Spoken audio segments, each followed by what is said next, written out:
I will hand over to our lovely presenters today to introduce themselves and tell us more about the programs and the courses within the design school. So over to you, Noemi. Thank you. Thank you very much. So yes, in order to introduce ourselves, as you can see, we have Wes Goatley. Would you like to say hello, Wes? Hi. He's the program director for interaction design and visual communication. And I am Noemi, Noemi Sadowska. I'm also a program director, but for a different program within the school, which is entitled Branding and Design Innovation. We also have Carlos. Do you want to say hello, Carlos? Hello, everybody. Okay. So Carlos is a student ambassador. So he's joining us as a student ambassador here, and he's studying MA Service Design. We also have Zishan. Say hi, Zishan. Hi, that's me. Also can call me Sean. Sean, fabulous, thank you.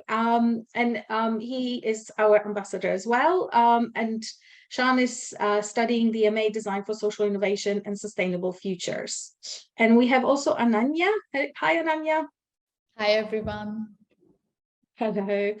And Ananya is the ambassador coming to us as a student from MA User Experience Design. So that's us, that's the team, and we'll try to make this time with us as pleasant and exciting in terms of information as we possibly can. So we'll start off by telling you a little bit more about London College of Communication. So that this is the institution within which the design school is placed, and also where all the courses within the design school are located. And the London College of Communication is a really exciting place. It's steeped in history, so it actually was established initially in 1894, so quite a while ago, and it was one of the first places that offered specialist printing education. So it stems from this tradition, long-standing tradition of printing and publishing, and in particular sort of graphic arts. And then once it's established itself and kind of became much more sort of well known in this area of expertise, it moved to Elephant and Castle, the current location in London. It's sort of south part of London in 1962. So we've been on our site where we are located now for a very long time already. And it's a really exciting area. It's an amazing community, very diverse community that has very different types of diasporas from different geographical locations from around the world that come together and mix and match and influence each other through not just kind of area knowledge, but also this cultural richness that and exchange through that. Interestingly, in 2004, LCC, so London College of Communications, became named as London College of Communication. So even that in itself has already been for quite some time, it's 20 years. We are obviously, as you know, part of the overall University of the Arts London, so part of a bigger community of creatives that includes other colleges as well. There's 6 altogether. But we are very proud of our heritage, and not just through the location and being very embedded in the community in London that we live in, but also that part of the world of creativity and creative arts. So I'm going to pass on to Wes now to tell us a little bit more about the design school itself, and in a way, the way we lead towards the future. So Wes, over to you, and next slide. Thanks, Noemi. Hi, everybody. So to kind of frame who we are within LCC, there are 3 schools: the design school, screen school, and media school. So we're in the design school. Design school is a really, really interesting place. It's very contemporaneously kind of rooted, in spite of this like long history around print and print medias where we started. I would say that we're one of the places across UAL and kind of therefore the world where we're engaging with the kind of very cutting edge in all of the fields that we're working in. You know, one of the great benefits of being here at the design school and being at UAL in general is that, you know, we're seen by the rest of the world as people who are leading in these spaces. So we don't need to kind of follow what everybody else is doing. It's our job to, in some sense, define how these kind of fields grow and are seen. So it's a really interesting space, the design school. It crosses over a whole range of different disciplines. We're going to, Noemi's going to give some details on that a little bit later. But just to know at this stage, we've got a really broad church of things that we're engaged in within design school, but we're always keeping this idea of design specifically kind of like in dialogue with everything, you know, whereas and all of those things that come with design, like talking about sort of responsibility to the people you're designing for, and also your responsibility to the world. So quite a lot of what we do in the design school here is thinking about what's the kind of future of design going to be in all of these spaces, and how do we bring that into our teaching. So we have things like the Design School Manifesto, which embeds things like climate, racial, and social justice principles within the very fabric of the courses, how they're taught, what they teach, but also responsibility in terms of the sustainability of what we teach, particularly around how we teach people to use materials, how do we think about material futures. These are all very key to the way that we design and build our courses. Within that structure, you've got individual courses with course leaders who are experts in their subject areas. These are people who have got an ongoing internationally visible practice in the field in which they teach, which is a really great feature of what we do here at Design School as well. We have a huge amount of brilliant resources here. We have things like the Creative Technology Lab. We have the incredibly well-provisioned digital space, the 3D workshop. LCC also has things like a great photography center and photography studios. Even as a design school student, you do get access to a wide range of facilities that we have here at LCC. So there's some really great knowledge that's been kind of brought into the design school. We attract a fantastic range of students from all over the world and all sorts of disciplines come to study with us, which becomes part of, as Noemi was talking about, the kind of diversity of the area that we're in general. That becomes kind of amplified by the diversity of people that we see join us in the design schools, people from all over the world, all walks of life, having studied all sorts of different BAs beforehand. So it becomes this really rich, really interesting, vibrant teaching and learning space. So with that, speaking of the teaching and learning, this is a good opportunity to kind of throw something over to our student ambassadors who are here to join on this call to share in a bit of what brought them to the school, you know, with all of this different diversity and ideas and exciting practices happening and exciting courses happening. We thought it's a good idea to have some of the people who are already studying with us talk about why they were attracted and why they came here. So this is a question that I wanted to give to Carlos. So can you tell us why you chose to study specifically at LCC? Hi. Yeah. So my decision process was, of course, first deciding what I want to do, what I want to do, what I want to study for this master's. And once I got that kind of sorted out, I started looking for what are the best options. And the UK was always a country that I wanted to focus on. But of course, I opened up to the rest of the world. And looking for service design MA, I came up with the LCC. And what I like about it was it's not only maybe the best in the whole world doing service design, but also the approach they have for it.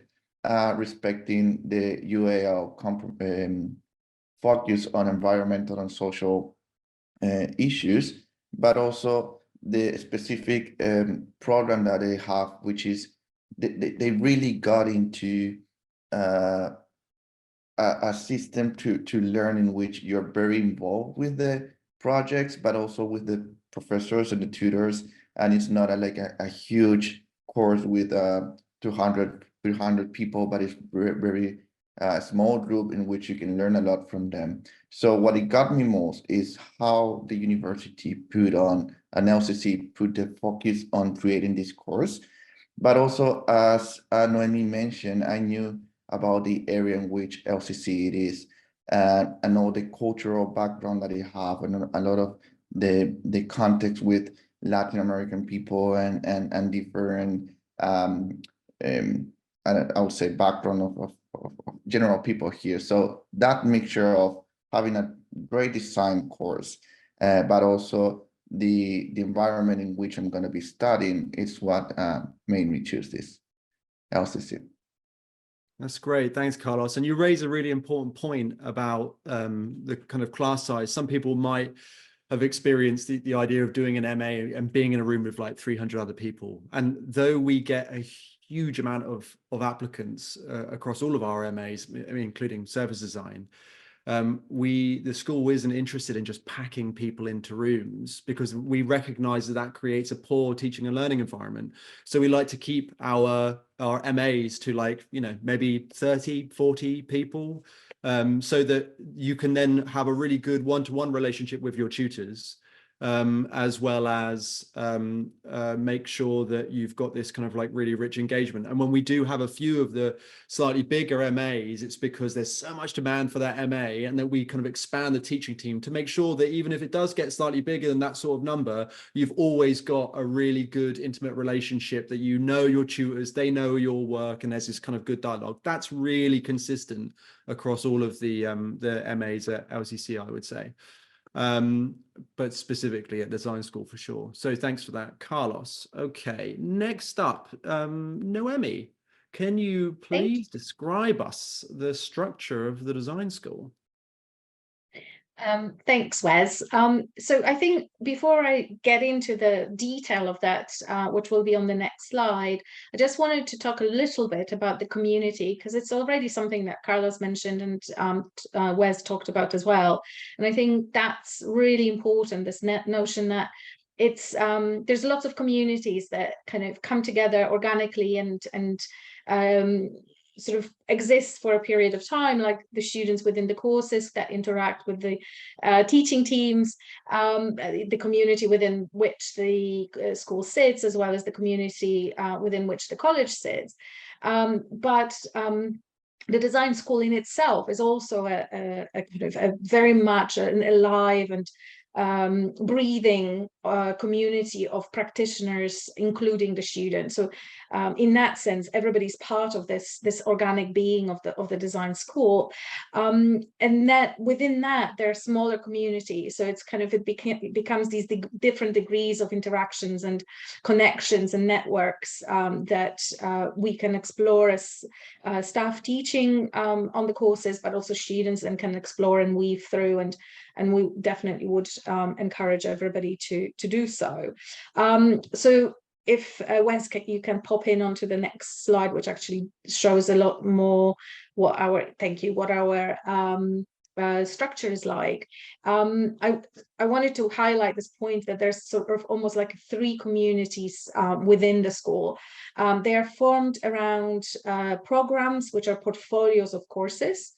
And as you can see, you've got branding and design innovation, you've got graphic design communication, and interaction design and visual communication.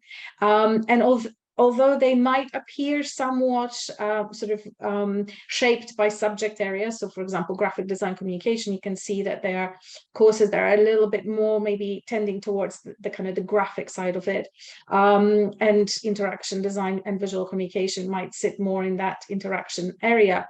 Branding and design innovation doesn't quite fit into that, because what we celebrate is diversity and difference. So we actually sit on a kind of a spectrum of different expertise and different ways of making and designing.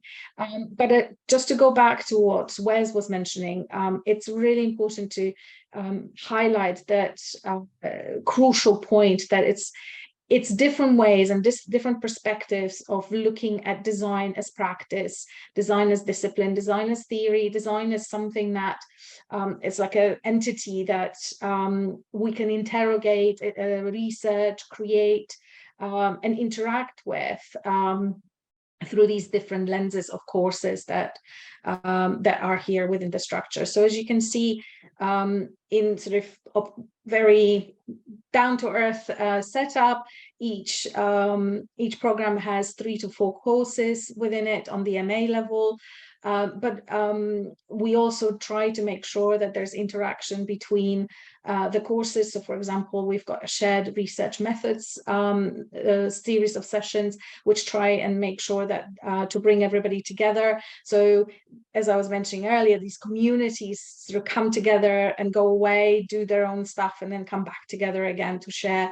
We also do a lot of shared projects. So, despite the fact that the structure is set out as around the 3 different programs with courses within those programs, there's also a sense of coming together and being together and being part of a bigger whole. So yeah, I would now go on to the next slide and talk a little bit about branding and design innovation to give you a flavor of the type of projects that you might see within our courses. So what I thought might be really useful is to show you a variety of types of approaches or projects that our students might be undertaking, and kind of represent each course at the same time. So bear with me while I share this information with everybody. And I wanted to kick off with the current project that our MA Graphic Branding and Identity students are doing, which is a collaboration with UNESCO. And they are working on the project called the UN Decade of Ocean Science for Sustainable Development, and that's between 2021 and 2030. And the project they are contributing to is called the Ocean Agency. And it's really quite complex project because they are asked to look at how branding can transform humanity's views of the ocean. So they're very much approaching it from their expertise. So students look at it through this lens of branding, as it is the focus of their course, but they want to redefine the perception, sort of not just their own, but also kind of our perceptions of the natural world, and do that not just by kind of raising awareness around conservation, but to make us think that oceans are ecosystems that are much more connected to us, that we're part of these ecosystems, they're not separate from us, and that we understand them in a much more connected way. So the reason that obviously the students sort of feel that they are in a quite unique way to do something about this is because, you know, they've got the expertise around branding, so you can use those tools to really get the message across and really apply this to the diversity of audiences that might not normally would have been looking at these themes, at these topics. And it is to help with sort of looking at the opportunity to build our understanding of sustainability beyond just the kind of the green agenda that we might hear in the media, in the news every day. So that's one project, and you will see this theme of climate, racial, social justice, sustainability come through quite a lot of the projects I'll share, as it is central to a lot of the stuff that we teach. On the MA Design for Social Innovation and Sustainable Futures, again, the focus is very much at looking at either the kind of social community innovation to create sustainable communities for equality and justice, or looking at the more than human world, so the world that we are living in, of nature, and how that can be heard and understood and seen much, much better. But the project I wanted to share is from our recent graduates, so alumni, whose practice was muralism, and when she built her final project, she used this as a process of creating understanding and cohesion in communities. So she developed a process of creating murals that will bring communities together, that everybody contributes to.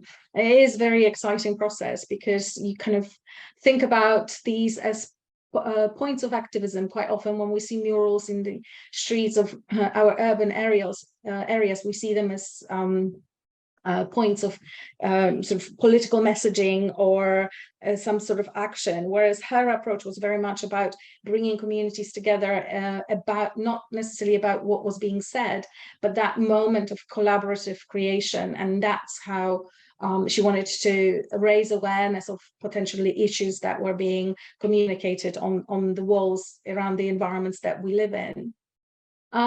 Another project or another sort of course that I wanted to share with you is the MA Design Management.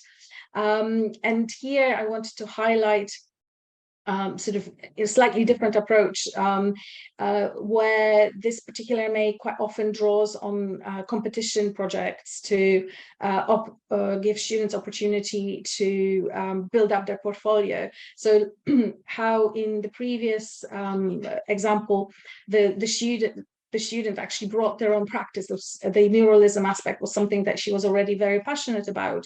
In the case of design management, for example, our students will draw from the Royal Society of the Arts competition project and respond to them as part of the, for example, collaborative unit.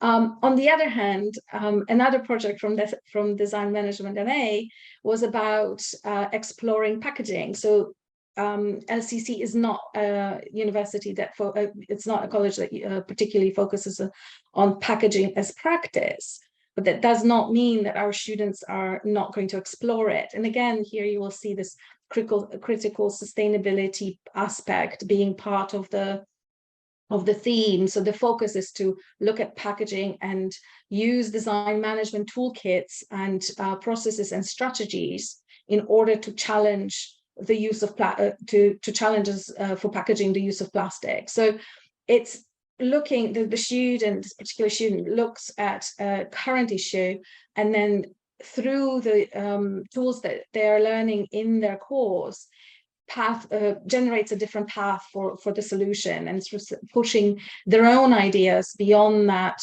what normally one might see as a given brief. And my last example is going to be from the MA Design for Art Direction.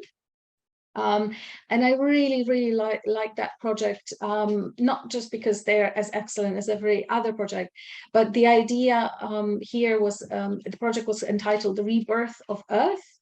And it was about raising awareness, not just for the students, about understanding again, the systems within which we live and how we are part of nature, as well as very much thinking that we're apart from nature, but also their own journey of how do we communicate the particular ideas of the natural world around us.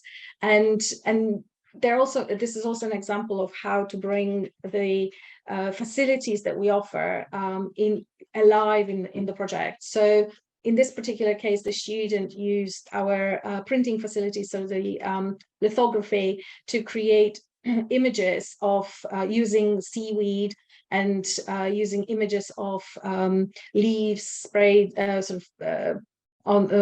taken as photographs of streets with leaves on them, and creating images out of that. But the idea is that it's about kind of weaving that discourse between the natural world and the urban world. And if you see, when you come to LCC, we are very much living in that aspect. So that particular project, what's lovely about it is this weaving of the world that's outside the doors, where nature and urban environment come together, but also using the tools that LCC offers to communicate messages about that. And that's the entire kind of story of branding and design innovation courses, is looking how do we take the current issues and see them through this lens of climate, see them and climate crisis, see them through the lenses of impact that designers by responding to challenges have on the world around them, and not just people, but also the environment. So that's branding and design innovation program in a nutshell, with all the 4 courses in there. And I'm going to now pass on to Wes to give him the opportunity to tell the stories about the other 2 programs. Thank you. Great. Thanks, Noemi. I'm just going to share another window to help kind of talk through some of these projects. I'm just going to show a couple projects from each program now, between graphic design communication and interaction design and visual communication programs. So first up is Pauline Hill's Portrait Illisible, which Pauline was a MA graphic media design student. And this is a really interesting project, I think, that talks to what's interesting about a lot of what we do here across the design school, I would say, but also specifically on GMD, graphic media design. Because GMD is a course, like all our courses, that has a huge amount of applicants, and we can really select from the kind of most interesting applicants to put our cohorts together. But it also means that we're often looking for people who are very interested in kind of exploring and experimenting in their mediums, and we're not really interested in necessarily looking just backwards at the history of a medium, even though everybody who runs and teaches those courses are kind of experts in that history. But they're really people who want to take that history and move it forward. I think GMD is a really good example of it, because you know, a kind of a more boring graphic design course would be doing kind of very traditional graphic design, and whereas these folks make really beautiful graphic design and have got this huge history and a very profound reputation, which I'm sure some people watching this are well aware of, and that's why you're here. They're also really interested in experimenting and kind of pushing the envelope of what kind of graphic media design is. You know, that's a phrase that the course teams like to kind of push the envelope of. And again, it's something that I like about being here at LCC, is that, you know, the names for our courses, they're not sort of rule books or straitjackets. They're kind of things for us to kind of push at the limits of and explore, along with the students, kind of responding to student needs and responding to the kind of changing dimensions of those fields. So Pauline's work here as an Irish French designer, you know, at that time based in London, she was thinking about these kind of like liminal spaces, these kind of no spaces of things like borders, when you move across a border and your kind of identity becomes questioned. So she made this like really beautiful work, this you know, great book that is this kind of zoomed in view of various parts of passport, of her own passport, and the kind of the different forms of delicate printing materials that come into trying to make a passport difficult to forge, you know, all those things you hold up to the light and kind of see. So she did kind of a zoom in and an analysis of those kind of modes of print that are used to kind of try to prevent duplication or easy forgery. But also she kind of weaved in her own poetic narrative as somebody who crossed over all these different spaces, you know, potentially a kind of a third culture person, as some people, you know, understand that identity. And just thinking about what it means to be an insider and an outsider, be in between places, be in between both places where you grew up and kind of places where you move through as somebody who travels a lot. And obviously, you know, we have a great deal of people who travel internationally to join us. And so I think it's just an experience that was shared by a great number of folks. But, you know, she was pushing this kind of boundary of graphic media design with this, you know, this soundscape visualizer, you know, attempting to kind of visualize a sonic form of media. So she's not restricting herself to simply just graphic media, but she's thinking about how does graphic media design tackle these other media, but while keeping graphic media design very much at the forefront. It's a really interesting, very kind of multi-document approach to one's practice. The next work I'll show you here is Fanjia Wei's Data Self-Portrait and Digital Colonization project. So Fanjia was a student for the MA Design for Data Visualization course, and was making this really interesting work about how various forms of personal data, particularly around images of the face, etc., were proven to be captured by a range of different manufacturers, including Apple, and stored within the device and stored within Apple's servers. So this kind of very intimate biometric data that could be very quickly captured by a front-facing webcam. And Fungia was very interested in the kind of privacy implications of that, but also how you kind of visualize that, how you present that to an audience. You know, one of the things that's really interesting about the Design for Data Visualization course is they're not just thinking about how do you make nice pie charts or something, you know, how do you just visualize data. They're also thinking about, well, what does it mean to visualize data? How do you present something to an audience that actually doesn't just show them the content of the data, but maybe also points to the world that the data comes from and kind of contextualizes the two, so that you're not just kind of creating a data visualization, you're creating a story and a narrative, and you're creating something that has impact, that the data is the kind of foundation for, but it kind of grows from there. And I think it's a really interesting approach they do on that course.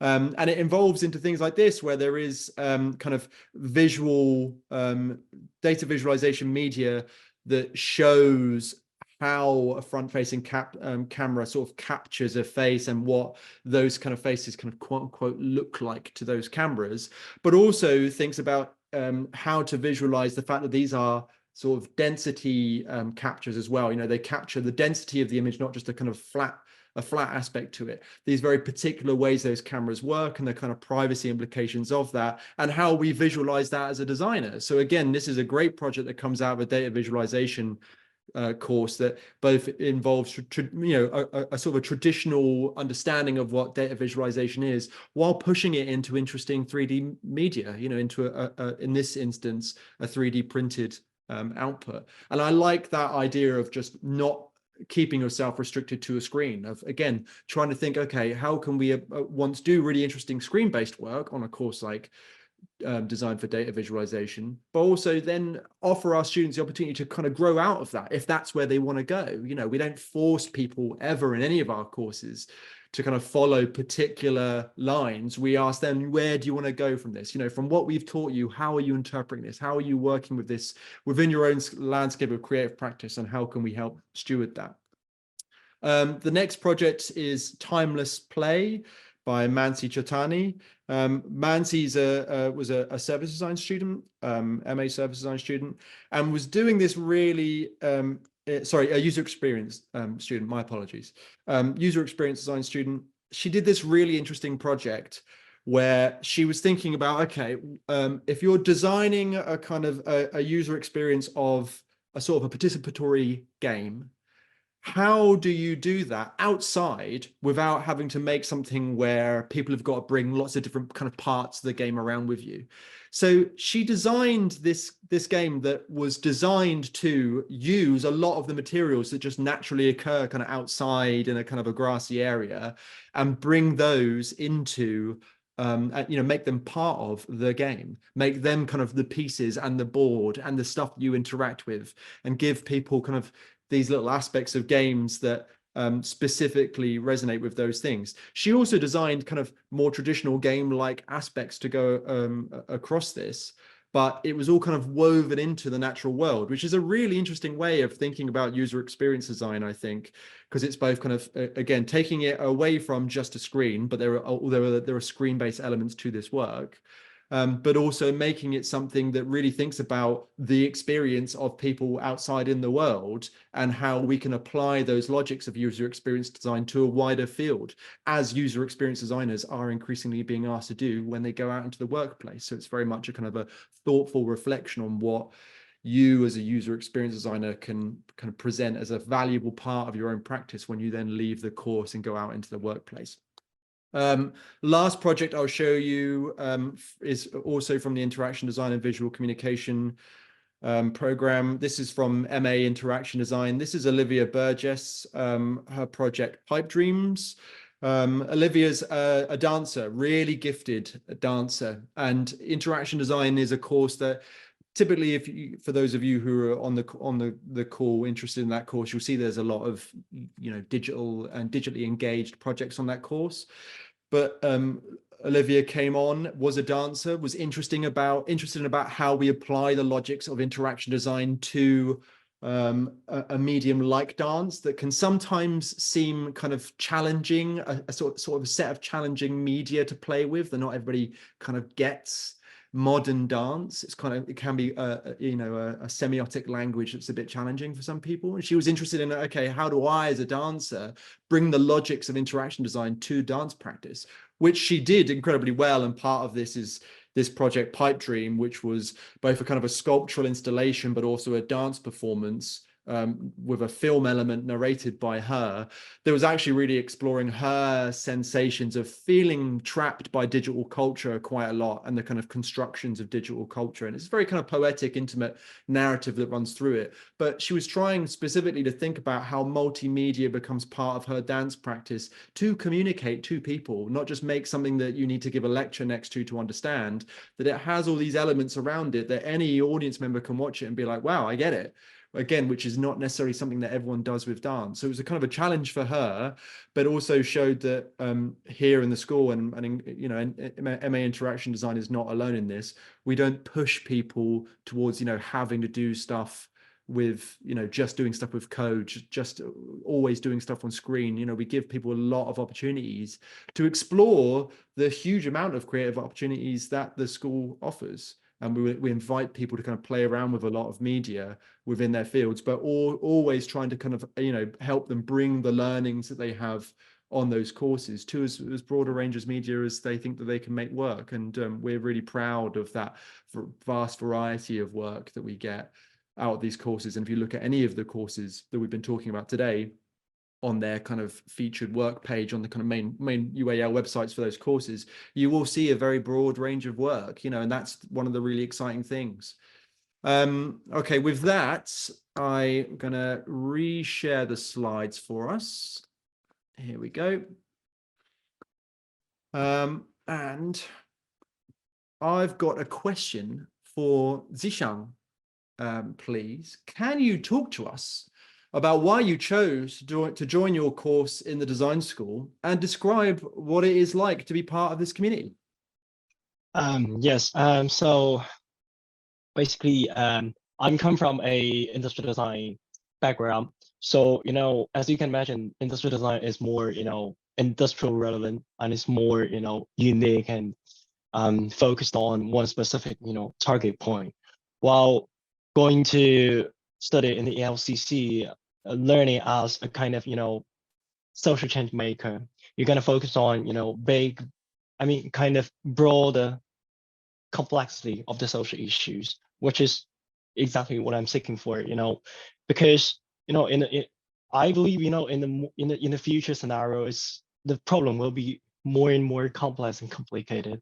So it's very essential for us as designers, as the change makers, or let's say creative solvers. It's important for us to have the ability to deal with, this kind of very, very, complicated problems. So as talking about the community, I think, I can borrow, a kind of hierarchy to introduce. So basically, I am a student. So I'm a student of the student community. So I belongs to Design for Social Innovation and Sustainable Futures, and we belong to the brand and the design innovation program. But also we are a student at LCC and part of the UL. So basically, it offers us a kind of identification for you to insert yourself as let's say a designer inside of this city, inside of this country. So you got a perspective, a position to have to initiate the discourse with the local, creative practitioners. And also a higher level is we belongs to the part of, we are a member of the social level. So we are living the elephant coastal.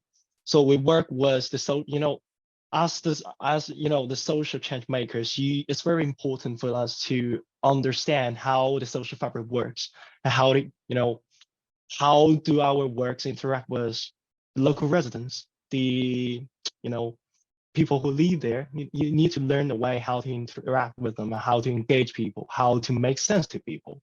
So essentially, we live here, so we try to make more connections with people who are the most close to you, but also it's very, yeah, obviously you can seek him for a kind of, a broader range of audience inside of this country or inside of this continent, go across to the Europe, and also you go across to all over the world. But the final level, I would say, is we belong to this eco-social society here. I mean, eco-society here. So again, as change makers or transformation makers, it's very important to find a way to insert our, to me, all the designs or all the solutions are invasive because we are essentially human. So if we try to make change, it's invasive to the nature system. So we need to learn the way how different how different eco-society works. So we need to learn the traditions, the culture, and how the local nature system works. So, it's very interesting because I come from China, it's a Oriental country. So our social tradition or our social cultures is entirely different was what is happening here. So it's very important for me to see how can I deal with, differences between two different cultures, and what can I learn, or in another aspect, what can I contribute to this society? And after I finish this, at the end of the day, when I come back to my country, how do I bring, different opinions, different perspectives, different solutions back to my country, and how to make, an organic competition with the local, community. Yeah, hopefully it helps. That's great. Thank you, Zishang. That was awesome. Yeah, and it's a really great point about like complexity. And again, that's something we do across all the courses, is recognize that, yeah, the future of design is going to be very complex, and we'll engage with complexity. We have to engage with complexity and really kind of take it head on rather than sticking our head in the sand. But also lovely to hear that you've been enjoying that very kind of international dialogue. I think it's good thing at this point also to say that we as people teaching, and Noemi and I, continue to teach as our role, even as program directors, is that we also learn so much from students because we talk to them about where they've come from, what the norms are there, what we can learn here from other places, is one of the most exciting things as a teacher in this space, because you hear about so many ways of life and living from countries or cities or parts of the world you maybe haven't even been to before, let alone grew up in and have this kind of really deep understanding of. And it's an incredibly rich and rewarding thing to be able to teach in those contexts too. Great. Well, thank you so much for that. And Noemi, over to you to tell us something about the responsible design framework.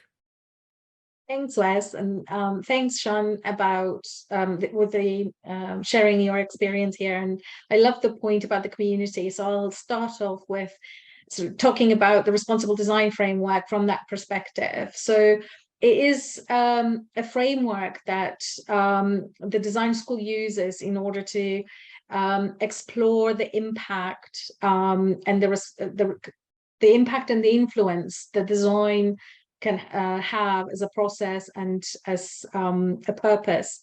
And it stemmed from the community of the design school coming together in around right before September 2017, because the Responsible Design Framework was launched in 2017, and asking us, we were asking ourselves sort of, what does it mean to take on the responsibility for impact and influence that as we have as designers, and could we give ourselves some form of guidance to think through these complexities and challenges that we face, and out of that collaborative creative process emerged Responsible Design Framework, which sits across two main areas. One is around the process, so examining what would be a responsible design process, what does it entail, what sort of principles we should consider that have positive impact, so it's designing for good, and looking at what challenges might be in the way of that, but also how to navigate those. And on the other hand, the other pillar of the framework has been the notion of purpose. So why would we design in a responsible manner? And if you think about it, it's quite a while back. So we're in 2024. So that's quite a bit of time that has gone by. But those principles around process and purpose, so the process being responsible process that takes in account for climate, but also social and racial justice, while at the same time, the purpose is about the commitment around that. So why are we doing this? Why are we committed? And what drives that commitment? Where does it come from, both from practice and sort of theoretical framing, so framing around kind of knowledge and cultural knowledge and construction. And it's interesting to see sort of as you kind of listen to this notion that it stems from particular moment in time, but it has sort of survived that test of time, and it's still applicable today in 2024. And it still guides us in the way that we set our briefs, as assessment projects for students, in the way that we design our curricula. It has also informed the way the university as a whole has been looking at its responsibility to the wider communities that it influences, both those that are local at the doorstep, but also internationally, sort of nationally and internationally within our capturing the student body that we represent. And it has been one of the kind of grounding opportunities out of which the university's commitments to climate action, for example, have come out from, but also it's a way to check whether the impact that our designs have and our thinking has and our way of working has continues to uphold those principles. So we're very proud of it, as you can see, but also we are, because it's so fundamental to our commitment, we feel that in moments like this where we have an open day, we want to sort of present to those who are potentially going to join our community of practice and of thinking, of making, of mindset, that people who do come in and like yourselves considering to join us in those MA courses, that you share that belief, you share that experience with us and those commitments and values and attitudes. And if you are interested to read a bit more about it, and you can go to the design school website that you can access via the UAL website, and there is a link to the responsible design framework, so you can actually read about it, but there are also case studies that you can access and read how we apply that. And with that in mind, I am going to pass on to Wes again to talk to us about our research focus and how we implement research in our day-to-day as well as the wider community. Thanks, Noemi. I'll try to be brief on this because we've got a lot of questions coming through. We want to make sure we've got enough time to get through to them, but we do wider research that kind of crosses over across all the courses. So these are our research hubs that we have in the design school at LCC. These are just two of the ones we have, and I've kind of just picked them semi-randomly. The Service Futures Lab was primarily spun out of courses like UX and service design to think about how we as the design school can support more work that kind of takes the great research and thinking developed within the academy and take it out to industry. So that aspect of it's kind of been particularly pioneered by the MA Service Design course, who do a lot of work with industry partners, but all of our courses typically also do. But them as service designers are thinking specifically about how do we facilitate ourselves as service designers to this industry. So they're both a kind of a collaboration space to work with different industry partners, but also thinking about how we take those opportunities and bring them into the teaching we do here at LCC. And the other example of a research hub we have here is Super System Studio. So this is a studio that's built on the fact that we've got a lot of great research-based practitioners here in the college and the design school specifically, who again at all levels, including course leader and other levels, are all international practitioners with internationally visible practices and are really leading in their own fields. And it was a way to kind of give a platform, and an additional platform than they already have in their own practices, to kind of showcase the great stuff, the really great international work that we do in the kind of spaces of critical art and design, particularly around technology. But we've also been doing work with Super System Studio that also brings in students and brings in graduates into things like public exhibitions and publications and external work. People who have kind of come through the MA systems, and we see a kind of a kinship in their ideas. With Super System Studio, we've been working to give them more platforms as well. So it's a way of kind of like helping to build and grow the alumni network. With that, the very last question I want to pose, very important one, over to all three of our ambassadors, including Ananya, who has been waiting patiently in the wings for just this one moment. And so maybe we'll start with your response, Ananya, if that's okay. But what would you advise prospective students to look for when searching for courses to join? We've got a whole bunch of people on the call right now who are obviously in this space. So what would you advise? What was useful to you? What kind of advice would you give to those waiting in the wings right now? I guess three things. First is align your creative passions and your career goals and see what course best fits you. Really read about the courses, really read about the details of each course, what kind of units they're offering, what do these units mean, because that's where you'll actually find whether this course is suited for you or not. And what I'll highly recommend is reach out to existing students, whether through these seminars or through LinkedIn. And that's a great way. They really guide you throughout the process. And they really tell you what kind of briefs they are working with, what kind of projects they're working with, what's the class size like. And that really helps.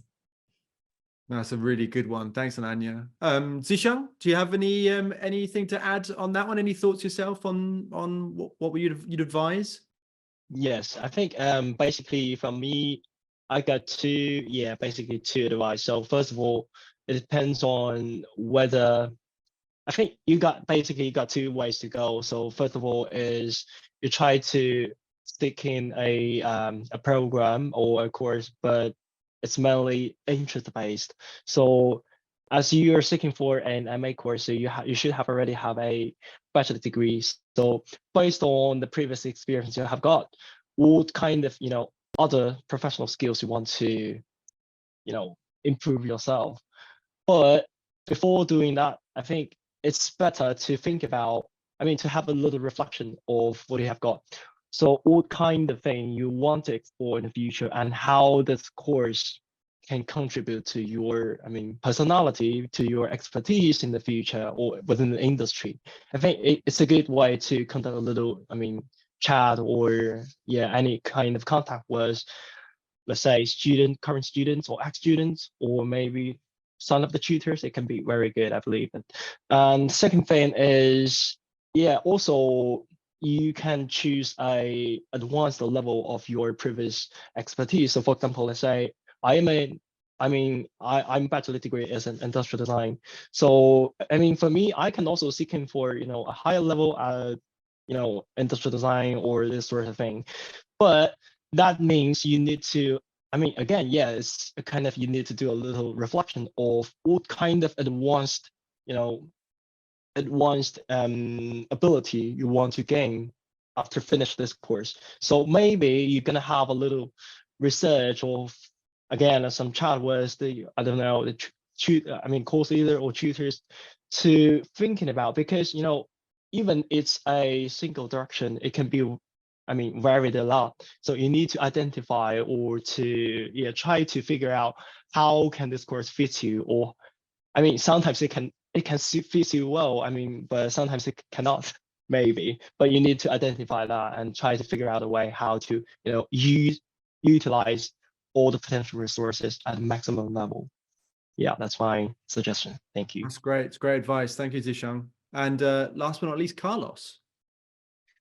So what I would say is this is my second master's I'm doing here in London, and I've been doing minors and I've been studying a lot, even though I don't consider myself an academic. And what I can say is don't be afraid of choosing anything you're going to study, because a lot of time when we're choosing the bachelor or an MA or whatever is, okay, I'm doing this and this title is gonna be my career. And that's just not true. What you're building up are skills that are gonna help you to go wherever you want to do. And for example, now I'm doing the service design MA. My previous master was a master in science in environment and development. And my bachelor was communication and advertising. And I did a little bit of psychology. And you can say like, what are you doing?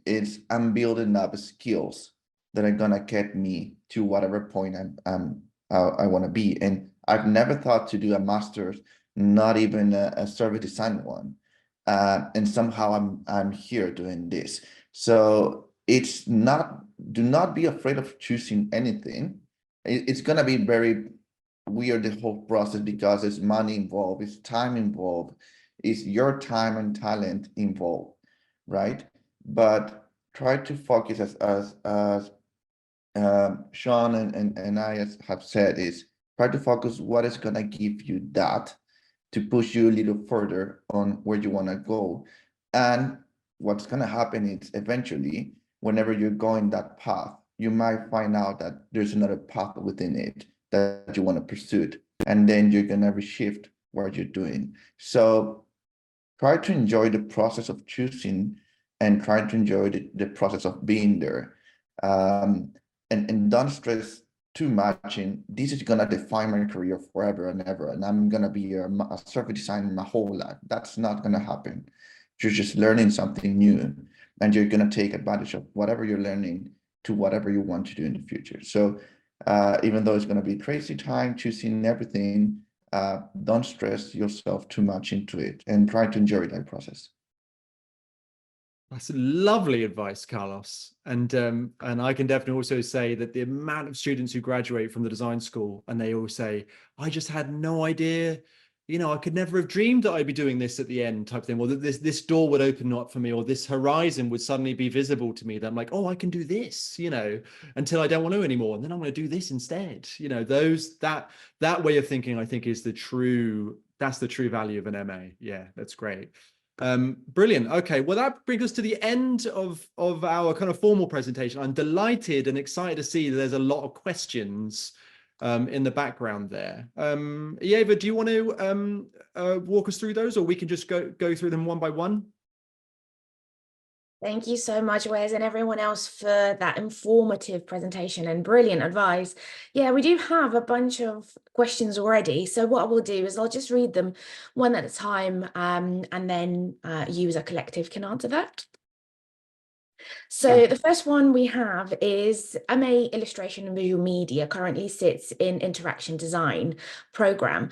What makes it what's so special for it to sit in that particular program rather than any other? Yeah, it's a great question. I'll handle this one if you reckon, Noemi. Thumbs up for Noemi. Really, I'll answer it just because it's in my program. And the illustration and visual media course is very experimental, and there is a distinction between illustration and graphic design, right? And I think any illustrators and graphic designers on the call are well aware of this. So we were thinking about how we spread as a design school, how we spread the kind of logics of maybe the more kind of fine art potentially end of the spectrum, or things that kind of draw in fine art as a potential influence on a design practice, how we can sort of actually have those evenly reflected in all three programs. I would argue that each of the three programs has that element definitely rooted in them. So that those ideas are kind of fervent and present within each, but also kind of giving specific space to particular disciplines that feel like they kind of sit nicely in with each other. So I think that interaction design and illustration suit each other when you see those courses next to each other, because sometimes they are kind of drawing upon more kind of like artistic languages than some of the other courses do. And that comes through in things like the kind of collaborations that can happen between those courses and the sort of students who get attracted to them.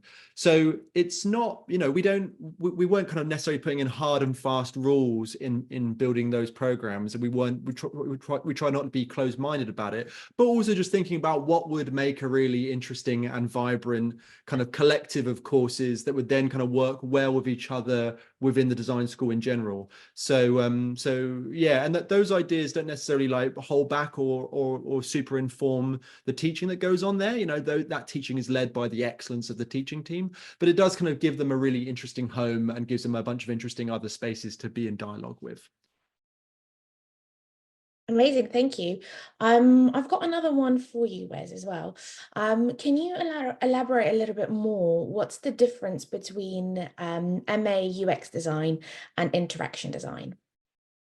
That's a common one, and they might sound kind of on paper like interaction and user interaction experience. There's a bit of a conflict there in the way that sometimes interaction is used, but MA interaction design is specific. It's not, you don't make any apps on that course unless you're making fun of apps, probably, which they do sometimes. And so it's got no relationship to user interaction in that sense, but it's thinking about what interaction is as a kind of a space between designers and their audiences.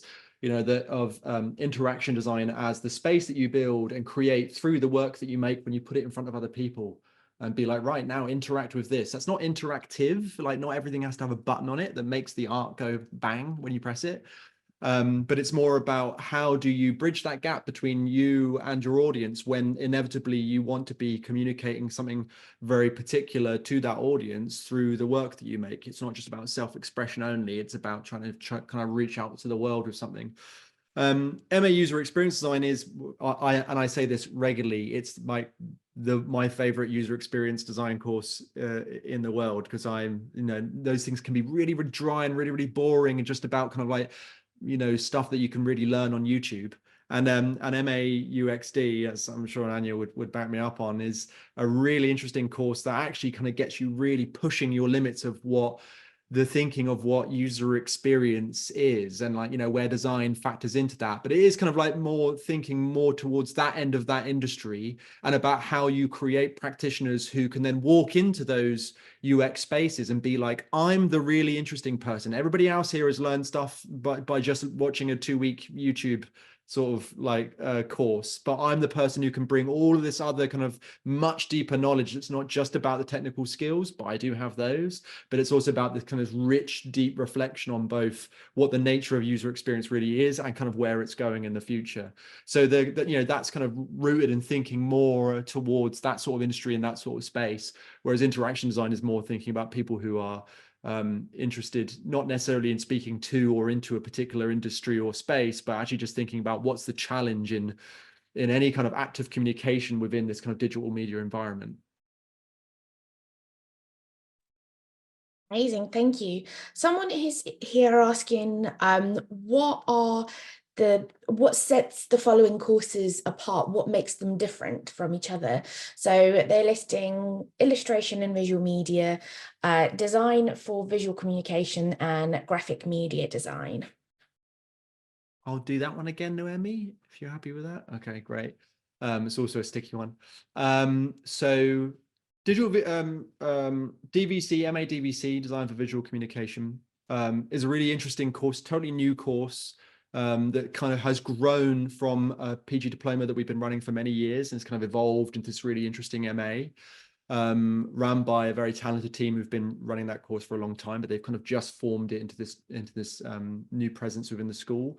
And they're really thinking about many aspects of how visual communication is kind of taught and the requirements of it out in the world, particularly things around accessibility, for example, are starting to become more and more a kind of a presence in the design landscape, and how we think about that as designers and how we can kind of push those limits of, you know, a kind of slightly more kind of social facing visual communication, perhaps, is one aspect of thinking about it.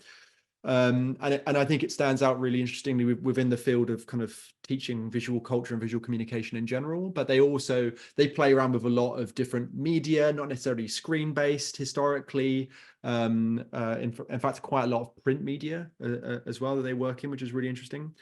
Graphic media design within the graphic design communication program. Graphic media design is, again, stemming from this, a reflection on the history of graphic design and the kind of field of graphic design, thinking about it as an intertextual practice that is engaged with media, but always kind of like leading with graphic design as its kind of point of interaction. If you think about the work that I showed earlier on, that even if it was touching on other forms of media, it's still kind of leading in this kind of like very sort of, it's got a deep bone, it's deep within its bones is the work of graphic design. And it's thinking about graphic cultures in a much more broad sense. And then illustration, you know, the difference between illustration and graphic design becomes useful there, of thinking things that are kind of illustrative.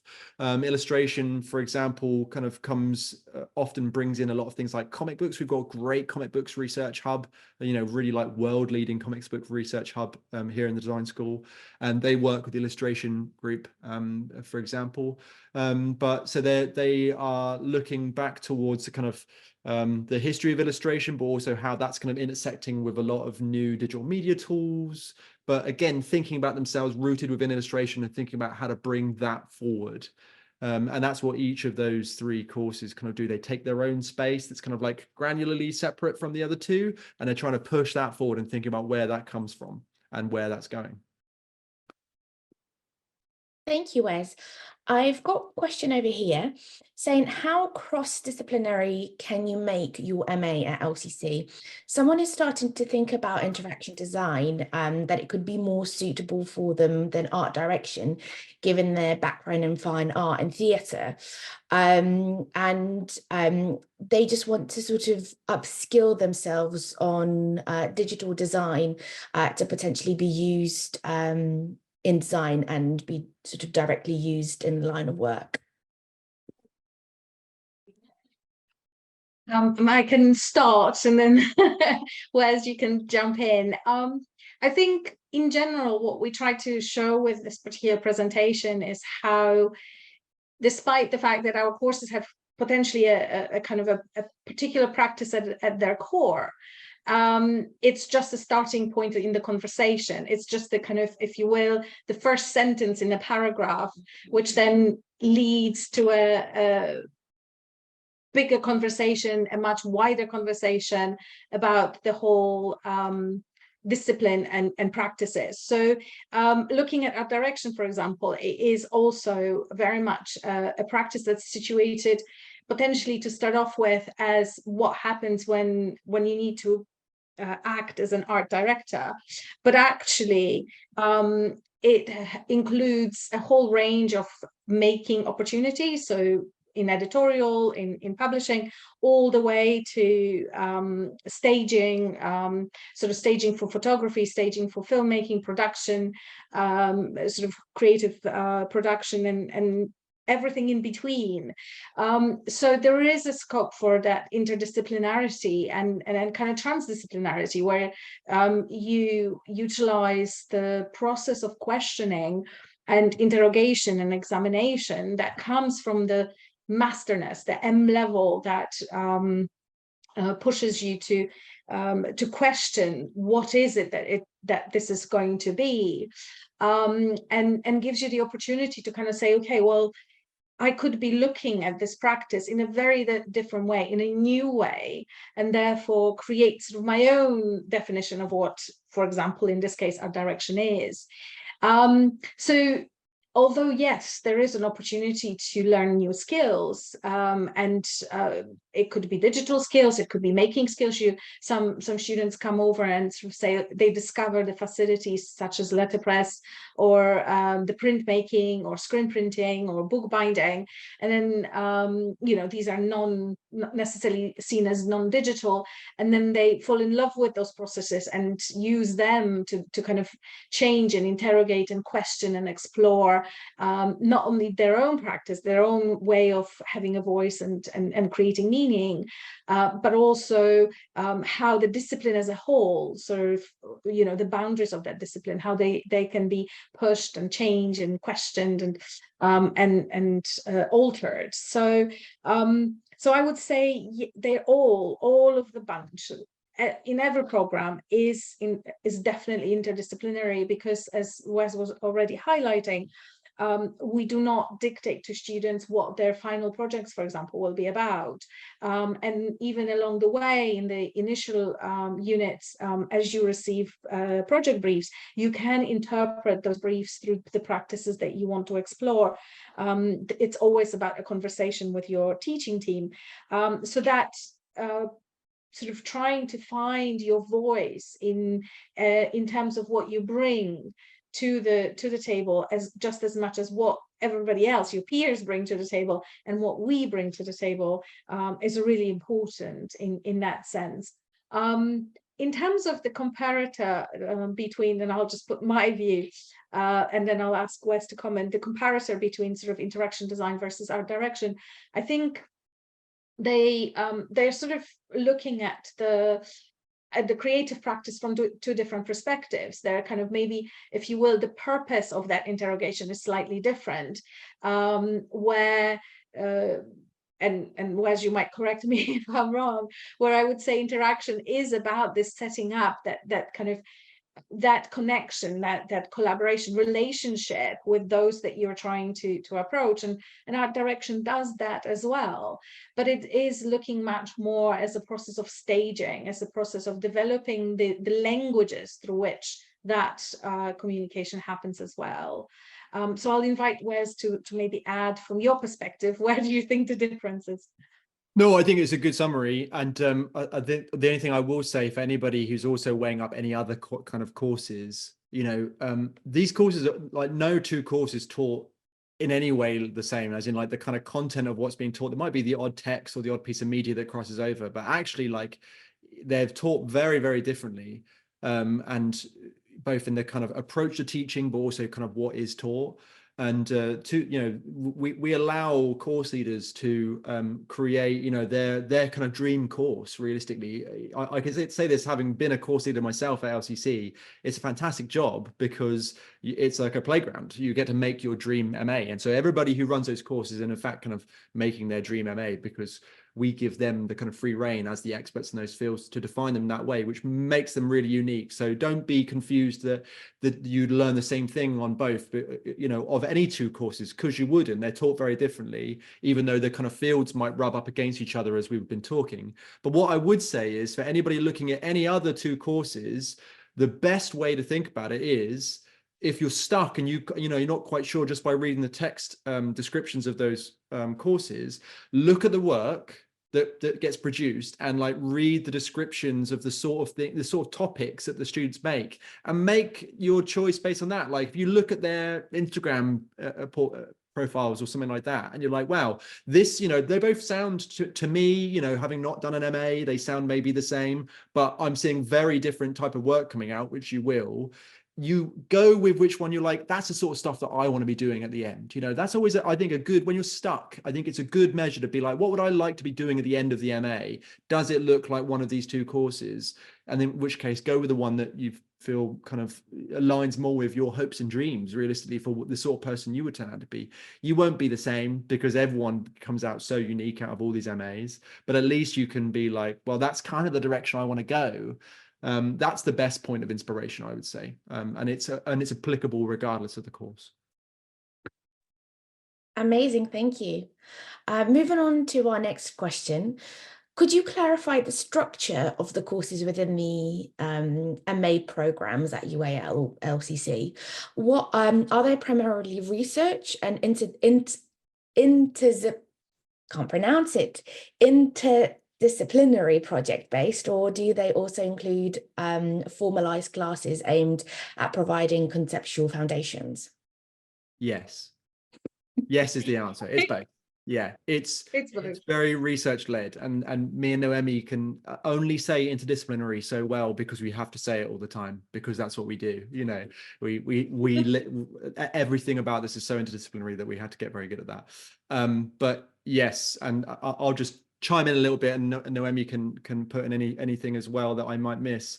But you know, it's every MA is not just technical skills, because you don't need to do an MA just for technical skills. You can do that on YouTube. You know, it's like you can do it anywhere. That's not special. You know, technical skills are just one aspect of it, and it's not even the most interesting thing. It's what you do with those technical skills and how you get taught to think through those technical skills and use those technical skills in a way that kind of makes you a unique practitioner at the end. Otherwise, you can only just do exactly what everybody else who sat through that same, you know, YouTube seminar on PJ5S or something like that would have done. It's like, no, you don't need to do any of that stuff. You don't need to just learn Cinema 4D. You can think about what it means to use this tool in this really interesting way of thinking. And so that's why we teach a very strong, like, research-led culture that also wants to see it always enacted through the practice. You know, every single term you will be doing both research and practice. There's never a point where you fully put down the tools and don't touch practice at all, you know, for like an entire term. It just doesn't happen. Like, everyone's getting you kind of prototyping, iterating, experimenting with new materials. There'll be workshops coming your way just so you can like try stuff you never even heard of before. And then if you don't like it, you'll never be asked to do it again, because it's up to you what you do. You know, it's like, if you want to do dance, you can. If you want to do dance with code, you can. If you want to do code and never dance, you can. You know, that's it's totally up to you.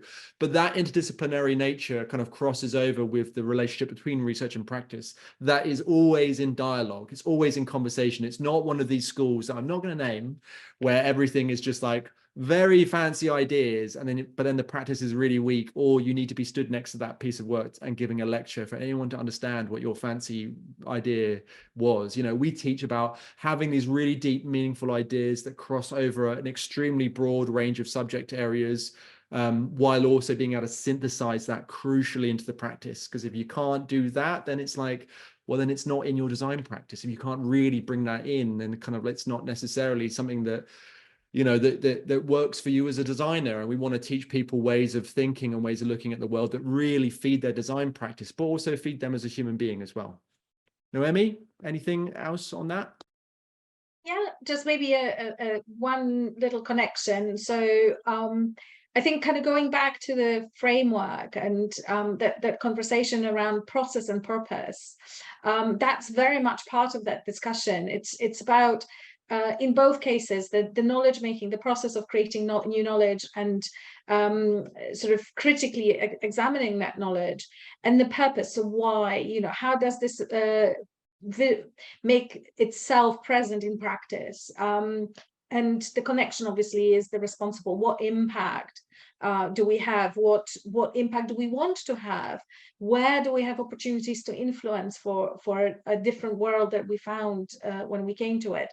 So so yes, they're never separate. I think we fundamentally, the thinking within the design school is that they are never separate. So the learning is that sort of continuous dialogue and experimentation between those two sides that sort of weave as you progress through your learning journey, and in how that manifests itself is that in kind of day-to-day delivery is that you will have sessions that bring both. On one hand, somebody might start off with exploring what would be perceived as a theoretical concept, and then you're invited to work through and that concept in a collaborative discussion with your peers or with the presenter, and then sort of take that and embed it in your practice. So we assume that you are going to bring practice to the table and you want to engage with those themes through that practice. And I think that's kind of the strength of what our approach to designing is. So over to you, Eva. Amazing, thank you. Now there's an increasing demand on information on what's the difference between personal statement, study proposal, and potentially what can be or should be included in a portfolio? Do you want me to kick it off and then pass go for over it. to you? So I think some of these things sound very abstract and could lead applicants to kind of start questioning. So what are you guys looking for? And I would say, if you think about the personal statement, is really your statement about why you want to come to this particular course, and what is it that you will bring, what potential you will bring. So you might have practices that you've already think are relevant and you want to highlight those and kind of create a narrative around that. Or you might sort of say, well, actually, I'm coming from this area and this is how I would like to explore my current knowledge through the course that offers a different view. But it is about you. It is sort of, this is your way of saying hello to the team that's going to review your portfolio, and sort of saying, you know, who you are and what motivates you and why would you think this is a valuable experience for you. The study statement is the other side of it. It's the statement that talks about the project that you wish to do. Often it is linked with your major project as a starting point for us to sort of hear that, you know, there is that purpose, that you've got a drive to explore a particular problem or a particular stance or theoretical idea, whatever you might be wanting to bring to the table. And that's a way to sort of say, look, this is the type of project that I would like to explore through this course. So the difference is that it's not so much about you, but the type of work that you would like to set yourself for the exploration. And then the third part of it was about the portfolio, wasn't it, Aieva? Great. So the portfolio should represent you as well. And it's a kind of a funny one. It's a mix between the types of things you've done, but also what does it say about you as a practitioner? So I always advise whenever I get that question personally is bring things you're proud of, bring things that say something about you and the way that you practice design, and that represents your values and your kind of sense of what is actually designing about. And so by bringing the things that you're proud of, you're really representing yourself. You're speaking to this from the strongest position of your not just kind of strength, but of your creativity, of your experience. While at the same time you're showcasing things. Obviously there's a limit of how many projects you can showcase. So again, choose the things that you feel strong about, show your thinking. So it doesn't have to be perfect and polished. Remember, it's about your potential rather than just the things you've achieved. And I'll pass on to Wes, because obviously he might have additional points. No, just super quickly, my summary of that would be just to kind of reframe it in case anybody is still in the weeds with it. Study proposal, what you think you're going to make, but don't worry about it too much because you'll make something way better even in the first term. Personal statement, it's about you. We just want to hear more about kind of where you come from and what you're thinking.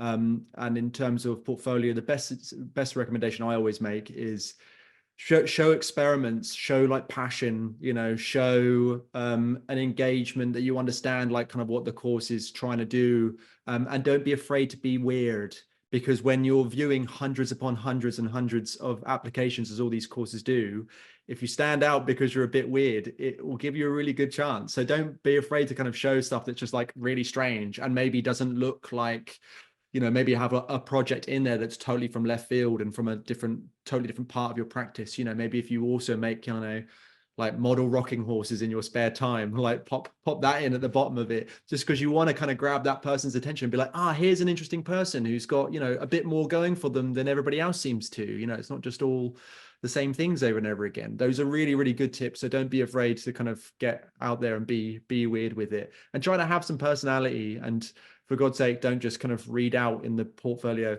hello, I would like to join LCC. I think it is very good. Like, you know, communicate your personality to us. That's what we want to see, because everybody else is doing the whole, hello, well, I want to join LCC and do this, because they're reading from a script. So that's like my tips as somebody who looks at a lot of portfolios, is just like the standout ones aren't necessarily the ones with like the super advanced practice in them. It's the ones who just seem interesting, like cool people that you would want to work with for the next year, because that's the other thing the courses are doing. They're working with you. They're kind of picking their work colleagues for the next 12 or 15 months. So, you know, stand out as an interesting, nice person.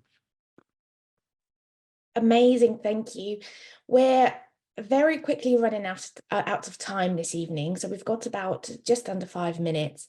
If you could hit next slide, Wes, for the contacts. We won't be able to get through all of your questions today. However, do take a screenshot or do record the email addresses on your screen and send through your inquiries to us, and we'll get back to you as soon as we can. But to close the session, I would like to pose the question both to you, Noemi and Wes, and also our lovely student ambassadors on, first of all, what do our students go on to do after they graduate? And second of all, what do our students plan to do after they graduate from their courses? Good. I would recommend that maybe our ambassadors go first, because we've talked a lot, Wes and I. So maybe if they can share their plans beyond their course when they graduate, that might be just a nice way to end.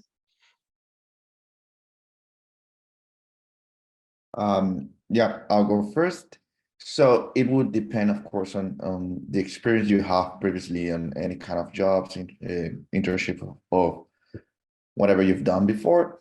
In my case, I do have experience working in different companies. So my approach is trying to understand the industry here. So what I'm doing, starting like a few months ago, was trying to get in as much events as I can, contacting with the people in the industry, learning how this industry works, because most likely it works different like in your country. The UK and London is very specific. So just getting to talking to people, connecting with them, engaging in conversations, just do some networking. And because when you're studying, you won't have the time to work at the moment, but you have to build the relationships that in the future, whenever you finish, you would take advantage of. So that's what I'm doing. And yeah, I hope this helped. I guess don't stress about it, please, at all. And you have a year, and you have one of the best resources. We have mentorship programs. We have a very good connection with alumni. We also have small class sizes. That's why we are in very good connect with our facilitators, our tutors. So absolutely don't stress about it. I personally think that I have already done 3 years of user experience, yet I'm still exploring as to where I want to go after this. And let's see, it's still too early for me, so it's very early for you. So from my side, basically, because basically my my direction is going to do like social design or social transformation. This direction can be like, I mean, it's a kind of, quite fresh idea even in Europe. So, I mean, currently still experimental, at least to myself. So I'm exploring a way to finding the potential in the future. So currently I'm trying to, build more connections within people from various industries to see how can the social change, I mean, this direction be connected or be combined with other disciplines, and how does it work.